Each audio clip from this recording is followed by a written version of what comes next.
Our iconic moments that define 1990 start with Photoshop, the software that became a verb and changed media forever. Then we'll hop over to the UK, where a quirky comedian is about to become a household name, Mr. Bean. Next, we'll hit the streets of New York with the Teenage Mutant Ninja Turtles movie, featuring animatronics that might just put today's CGI to shame. We'll swing by Japan for the launch of the Super Nintendo, where even the Yakuza wanted a piece of the action. We'll tune into 2 new cartoons. We'll also catch the start of John Carmack's game dev journey with Commander Keen. We'll take a look at a 1990 Coca-Cola ad with not-so-brilliant $500 can idea. For movie buffs, we've got a trio of unforgettable films. From pop culture to tech, movies to games, we've got 1990 covered. The camera never lies, so the saying goes. Ironically, humanity has been trying to challenge this notion almost since the advent of photography and videography. However, it wasn't until 1990 that the culture of retouched images found its main stronghold and symbol, Krauk, the great and terrible Photoshop. Attempts by photographers to manipulate images began back in the film era. Skilled professionals would colorize and combine negatives, hand-draw details, and play with exposure. Digital technologies brought new possibilities for retouching to the industry. For instance, Polaroid developed a technology for digitizing film, allowing for further image editing. However, the program's functionality was limited, and it required an entire computer lab with trained operators to run.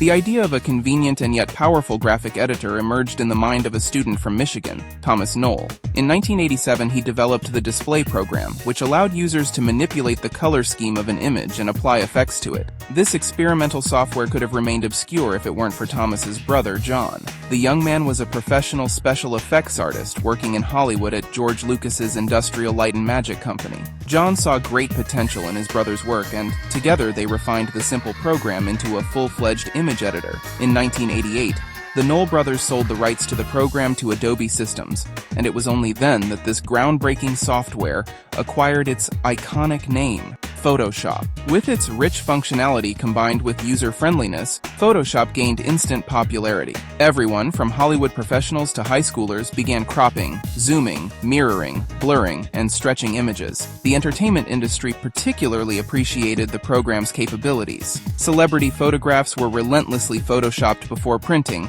and decades later, even before posting on social media. In the world of digital simulations, the graphic editor could replace diets, cosmetic treatments, and plastic surgery. Over subsequent versions, Photoshop not only became even more popular but also transformed into a household name for any image manipulation, firmly embedding itself in cultural heritage. Such an accessible tool for altering photorealistic images elevated digital paranoia to a new level. After Photoshop's emergence, trusting one's eyes was no longer possible, long before the advent of deepfakes and neural networks.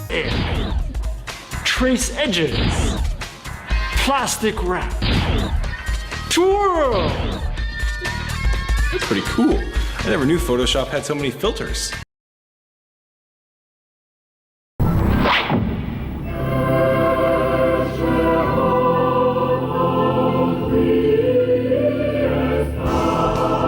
Short episodes featuring the eccentric Englishman Mr. Bean first aired on British television on the very first day of 1990. Mr. Bean, whose surname is Bean, has no first name, but he does have an unchanging gray tweed jacket, a red tie, a beloved teddy bear, and an oddly shaped minicar. In each episode, Bean almost silently engages in ordinary activities like swimming in a pool, going shopping, dining at a restaurant, or stuffing a turkey for Christmas, but everything turns out hilariously absurd, accompanied by the remarkable facial expressions of comedic actor Rowan Atkinson, who has essentially lived in his main character for decades and is hardly recognizable in other roles. Mr. Bean's humor is universally understandable without words, allowing viewers worldwide to appreciate it. The striking image was conceived by Atkinson while he was still in college. Prior to the series premiere, he spent several years honing his skills in various roles. Examples of a character similar to Mr. Bean can be observed in a sketch from the 1979 series, Canned Laughter. Hi, Lorraine.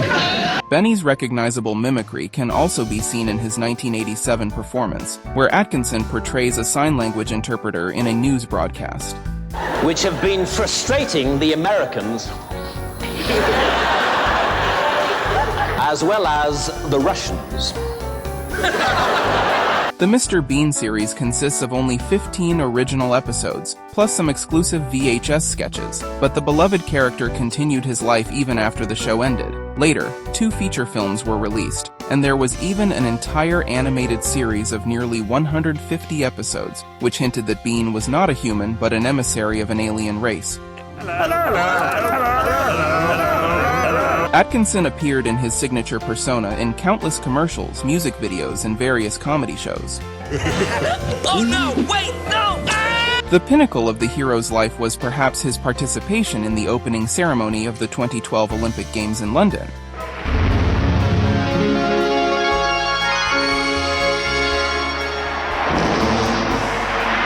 Mr. Bean left a lasting impression on comedy, and at times, echoes of his style can be seen here and there. For instance, the relationship between Sheldon Cooper and Amy in The Big Bang Theory largely resembles Bean's interactions with his girlfriend, and in the series Friends, there was an almost identical gag borrowed with a turkey on the head.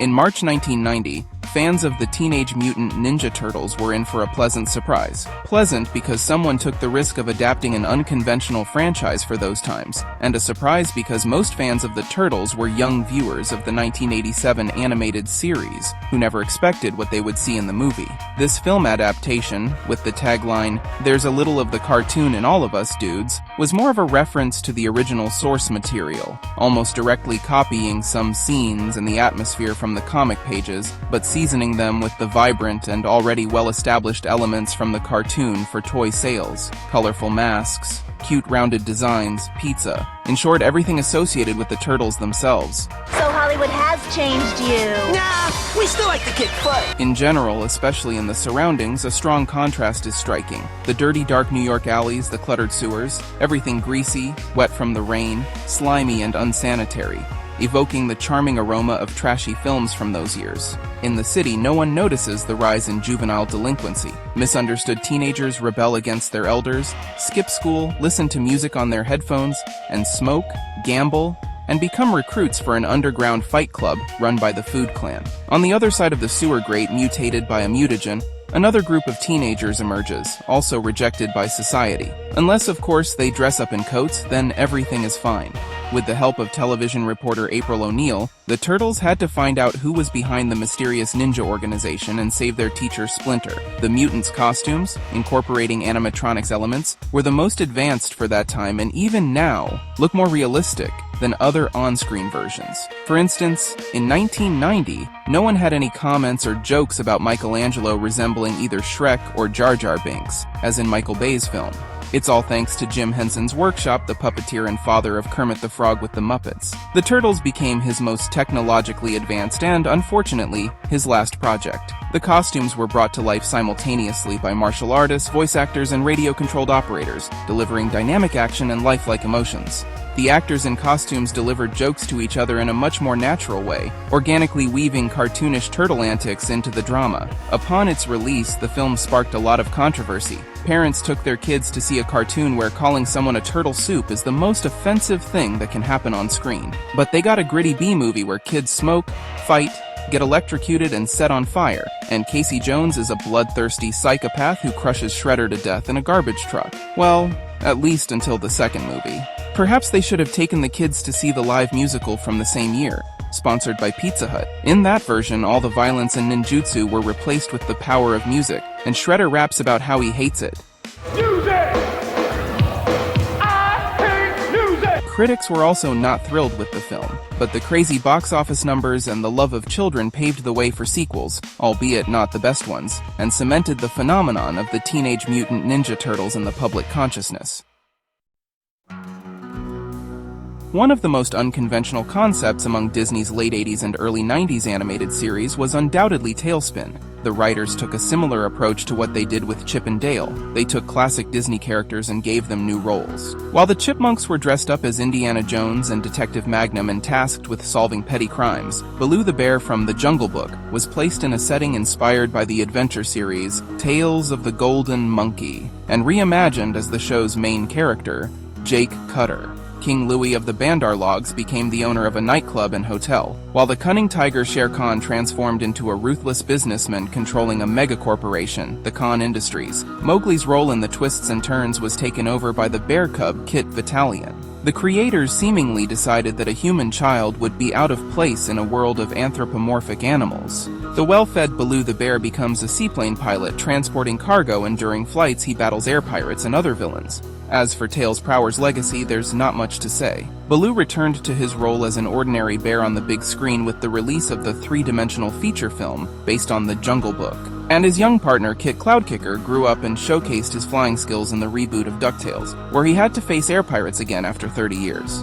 Introducing Coca-Cola Classic Magic Cans. You can't tell them apart from real cans, but inside, up to $500 cash. The year 1990 will be long remembered by the American giant Coca-Cola. The corporation launched a massive marketing campaign that caused a major scandal. The Coke advertisers had a brilliant idea. Why bother with prizes under bottle caps and wrappers when you can put real money straight into the bottles? No sooner said than done. In May, they launched a powerful advertising campaign in the USA, where the winning bottles were called Magic Cans. Of course, they didn't stuff dirty banknotes into the soda bottles. Instead, they developed a special mechanism. A plastic capsule on a spring with rolled-up dollar bills would pop out when opening a lucky can. To prevent the magic cans from being identified by weight or shaking, the remaining space was filled with a foul-smelling substance of chlorinated water, which no one would ever think of drinking, right? But as Murphy's Law would have it, an 11-year-old boy from Massachusetts took a sip of the bleach and ended up in the hospital. His health wasn't globally threatened, but Coca-Cola's lawyers got scared, and the bright posters featuring the New Kids on the Block band were replaced with ads featuring the phrase "Look closely" in large print. Apart from the incident with the boy, complaints started pouring in about cans with broken mechanisms and other defects, which allowed the bleach to seep into the capsule with the money, rendering the bills unusable. The company bosses decided to cancel the promotion just 24 days after its launch. Needless to say, they lost a considerable amount of money. At that time, Pepsi was clearly mocking the failures of its competitors. They launched their own global advertising campaign called Cool Cans, where prizes could be won by calling a toll-free number and providing the code inside the can. To attract consumers, they decided to change the design of these cans for the first time since 1979. The aim was to appeal to the youth, so they styled the Terra cans with the trends of those times and created a cool music video by the standards of the 90s, featuring the rapper Young MC. So yo, stop kicking, your pace better quicken before they run out or the clock stops ticking. Really? I'm not kidding. Trouble came from an unexpected place. It turned out that if you stacked two cans of the series vertically, it formed the word sex. This trick became a meme. Teenagers deliberately arranged the cans to spell out the three-letter word on supermarket shelves, and Pepsi was inundated with complaints from parents. PepsiCo representatives fended off the attacks, claiming it was merely a coincidence. In the end, the prank with the inscription played right into the brand's hands, reaching the very audience the company was targeting. Pepsi's sales rose by 20%. As they say, sex sells. Introducing a whole new way to look at Pepsi and Diet Pepsi. Super Famicom. During the 1980s, the console industry adopted a formula that it still follows today, and this reformation was driven single-handedly by one console, Nintendo Entertainment System, also known as the Famicom in Japan. The business model focused on profiting from cartridge sales, a new licensing system, and ultimately, an advertising campaign built around popular mascots, all credited to the first NES. Nintendo and Mario became true symbols of video games, but the emergence of competitors was only a matter of time. 8-bits were no longer impressive, especially compared to NEC's PC Engine and the Sega Mega Drive. So, in 1990, Nintendo released the 16-bit Super Famicom into the console arena. Super Famicom de いよいよデビュー! In its home country of Japan, sales of the new console started triumphantly.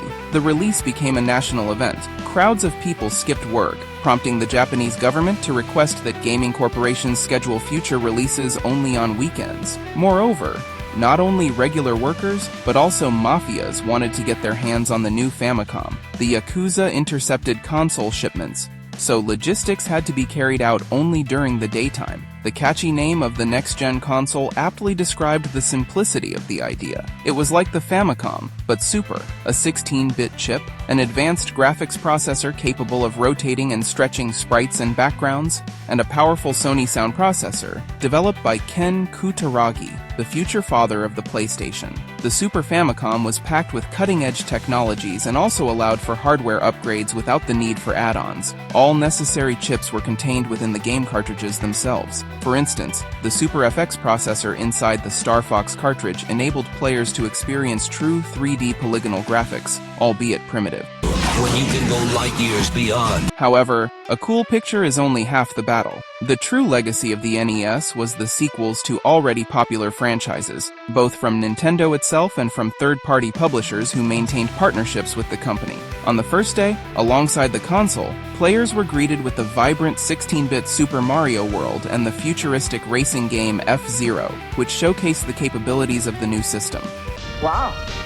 That's fast! The main challenge for the Super Famicom was yet to come in the following year, when the console was released in the United States under the name Super Nintendo. Now you're playing with power, superpower! Problem was that while the original NES entered a virtually dead market without competition, the Super NES faced an incredibly aggressive and intense opponent. The clash between Sega and Nintendo in America in 1991 marked the beginning of a fierce console war, but more on that in the next episode.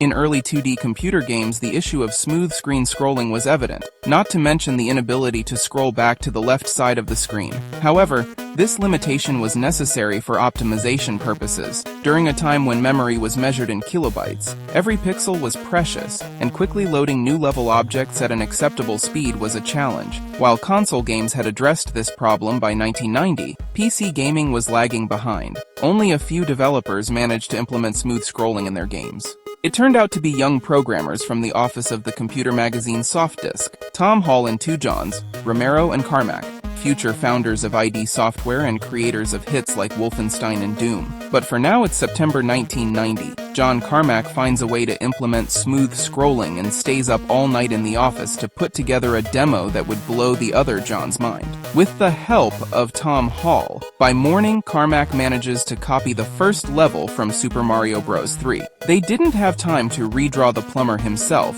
so they used a pixelated character named Dangerous Dave from Romero's game, whose source code was readily available. When John Romero arrived at work, he found a mysterious diskette on his desk. Launching the .exe file recorded on it, the young developer was stunned and simply stared at the screen for several hours. After digesting what he saw, he encouraged his friends to put together a full demo with the third Super Mario and send it straight to Nintendo with an offer to port their hits to PC. Surprisingly, the demo made it to the very top, from where they received a response along the lines of, "You guys are great, but Nintendo games only come out on Nintendo consoles." However, Carmack and company didn't despair. They had a breakthrough technology for its time. Based on it, they worked nights after their day jobs at the software disk company and on weekends, developing their own games. Work on their first original project took 2 months. In December 1990, the platformer Commander King was released. The story revolves around a boy who is so intelligent for his age that he built a spaceship in his backyard and set off to explore Mars. There, a race of evil Vorticons dismantled his ship for parts, so King travels across Mars collecting the pieces to return home. So that's where Doom's roots lie. Commander King was essentially modeled by Tom Hall after himself. The character's signature red sneaker and yellow helmet were what Tom himself wore in his youth. And overall, this story is a requiem for childhood, when Tom was a fan of Star Trek and Star Wars and fantasized about incredible adventures. The game sold incredibly well. In the first month, the team was able to make around $10,000. This allowed Carmack, Romero, and Hall to quit their jobs and start their own studio, ID Software, where in the coming years they would forge hit after hit. By the early 90s, American TV producers had firmly embraced the trend of creating spin-off projects featuring younger versions of well-known characters. In 1984, the Baby Muppets were introduced, followed by the Flintstone Kids in 1986, a pup named Scooby-Doo in 1988, and Tom and Jerry Kids in 1990. These animated series consistently attracted young audiences, and in the same year, Warner Brothers rejuvenated one of their major assets. This involved the numerous characters from the Looney Tunes franchise. However, things took an unconventional turn when producer Steven Spielberg got involved. At his suggestion, the new project's main characters were not Bugs Bunny and his gang from their childhood, nor even their children and relatives. The stars of Tiny Toon Adventures became students at a cartoon university, still learning to be the stars of comedy cartoons by emulating their older counterparts. The veterans themselves only made occasional appearances, serving as professors at the fictional university, imparting their invaluable knowledge to the younger generation. The creator of the animated series was an experienced screenwriter, Tom Ruegger, who had previously worked on the Scooby-Doo Puppy and a dozen other projects. With an excellent understanding of all the tropes and cliches of children's cartoons, Tom infused the new project with a satirical take on these cliches, meta humor, and numerous parodies. For a series aimed at a children's audience, all of this was a novelty. Mockery of television censorship took place right in the opening sequence. Another innovative step was the soundtrack, for which Spielberg spared no expense, commissioning orchestral music from seasoned Hollywood composers individually for each episode.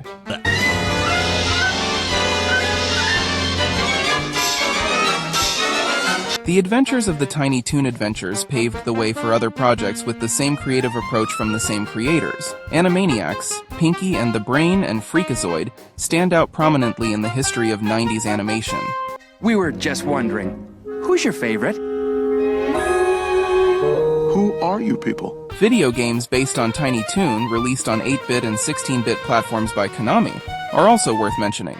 Unfortunately, despite their specialized education and degrees, the characters from Tiny Toon Adventures never truly became real cartoon characters. Some jokingly compare the Tiny Toon heroes to Generation Y. Studies show that millennials are the most educated generation with the lowest earning potential.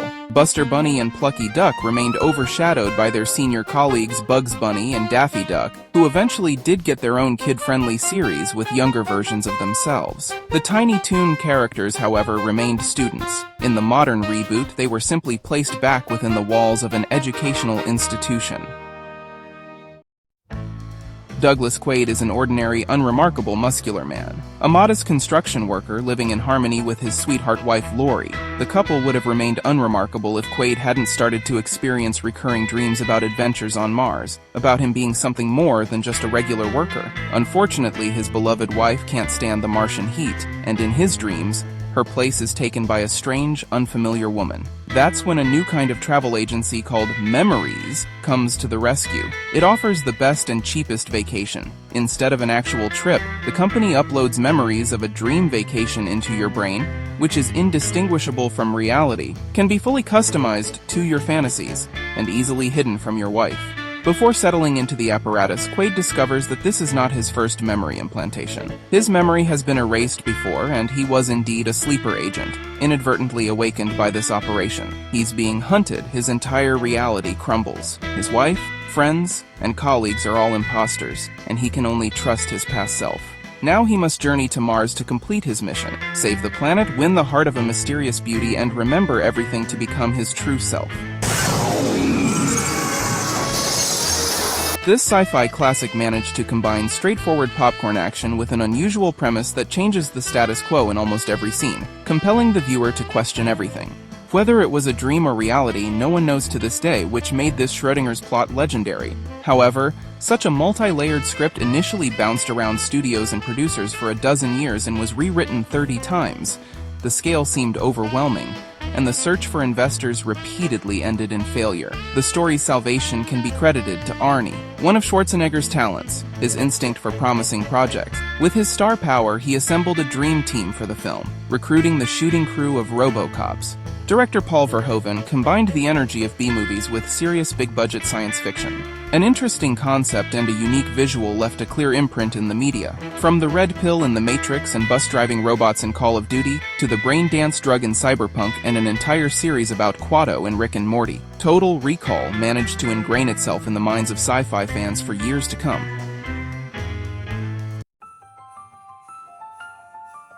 During the filming of the movie Home Alone, no one expected it to become a worldwide Christmas classic. They didn't even anticipate that it would appeal to its target family audience. After all, how could a loving family leave a child alone at home on Christmas Eve? It takes nearly half the runtime and a series of one Christmas miracle after another to justify the very premise of the film. and only with a miracle child actor can the audience truly believe in this childlike fantasy, bordering on a nightmare. Screenwriter John Hughes noticed Culkin in his recent Uncle Buck. Even there, Macaulay, being home alone, was busily interrogating the nanny before letting her in. The little guy could convey a smile, offense, distrust, and genuine delight with just a sparkle in his eyes. Adults couldn't take their eyes off his performance. Little Kevin gets angry with his large family and wishes to never see them again. The next morning, his wish comes true, and after a brief euphoria, he is forced to grow up and protect the family home from terrifying burglars, who turn out to be easy targets.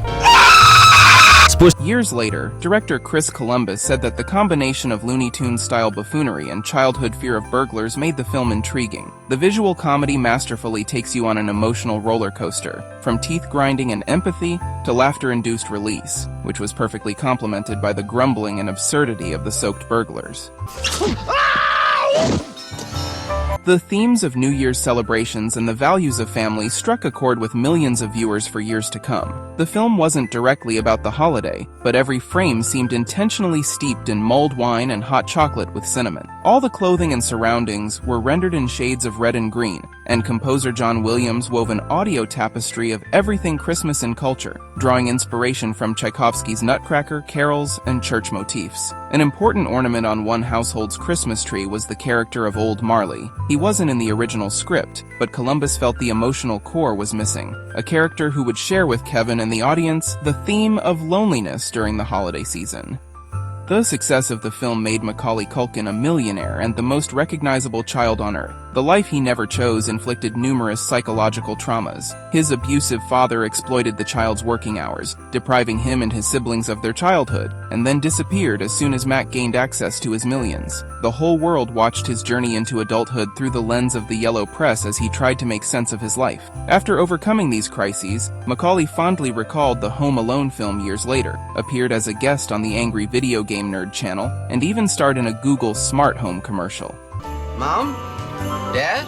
A comedy about an ingenious kid became a worldwide phenomenon. Dozens of parodies on TV and in movies, and the people's love for it was off the charts, to the point that the second part, almost a carbon copy of the plot and gags from the first one, was met with nothing but delight, and the film became a new holiday classic. In the 2000s, Poland even staged a boycott, forcing one TV channel to continue airing Kevin's adventures annually. Let your heart be from now on. Under the direction of Jeffrey Katzenberg, Disney's film division decided to take the classic fairy tale of a princess in a tower and a knight on a white horse and give it a modern twist, telling the story through the lens of the world's oldest profession.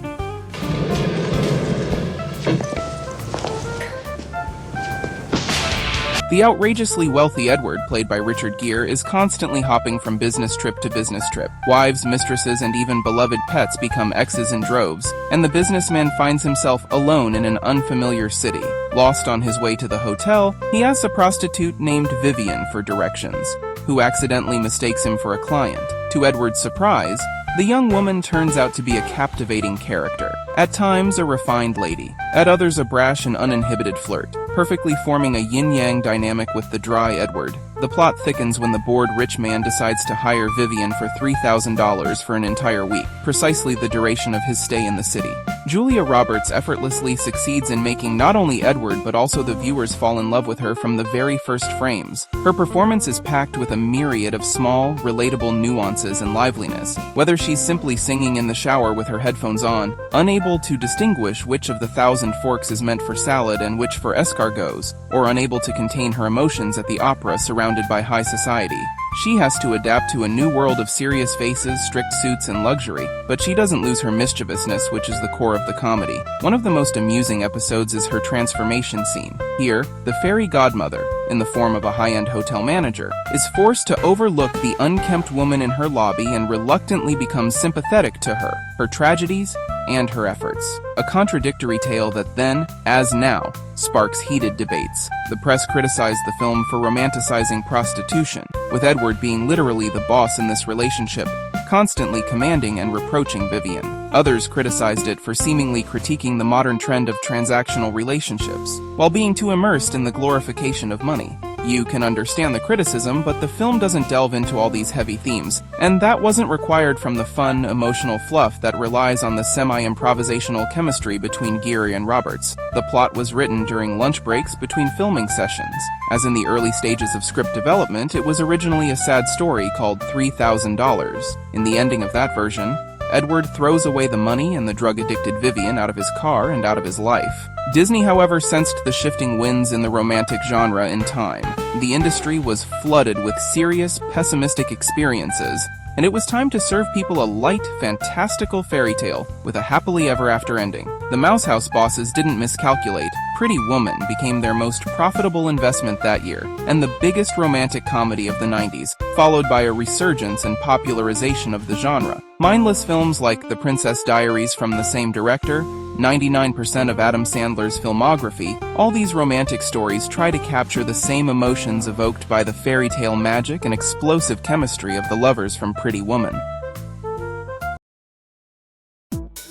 That's how we remember the pop culture highlights of 1990. Write in the comments what impacted you the most, and we'll see you in the next episode, where we'll explore 1991 with the same dedication. We've already got Terminator 2, Beauty and the Beast, and the very first game about Sonic the Hedgehog, marking the beginning of the great race between Nintendo and Sega. Bye!